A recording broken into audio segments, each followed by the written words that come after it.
I teach the mentoring and industry classes of the third year bachelor's course, and I love teaching it.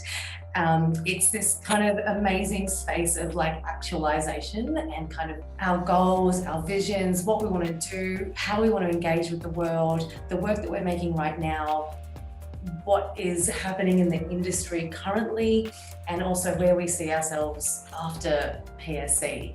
So we have a mentoring class and a business class that have been woven together over the years. So it's quite comprehensive and it's quite in depth. Just that note of meeting somebody and having them as your mentor, you know, that opens you up to a whole other world of people as well. So that's super exciting. But it's really about, creating like networks through that relationship, and also getting feedback from your work, having outside eyes. I mean, there are so many amazing eyes in this institution here, but also like stretching out into the industry as well.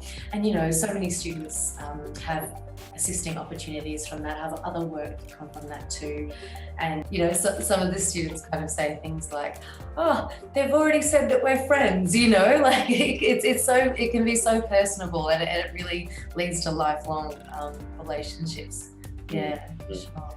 And also, like, a part of this course and a part of that invitation to these photographers is about demystifying the industry, demystifying finance, demystifying how you make a living and what it means to make a living as a photographer, and all the various ways that you can do that. Passion is definitely there for the students, and when they leave and they want to do things, but sometimes it can be really overwhelming when you have a lot of desires and you have a lot of ideas. So the professional practice plan / business plan, it depends on kind of where you're focusing your practice. We have a lot of art photographers, commercial photographers, and then also our photojournalists. So we kind of work in a way where we can speak to the students individually on their own personal needs through this professional practice plan, and help them kind of guide their dreams and desires for when they leave.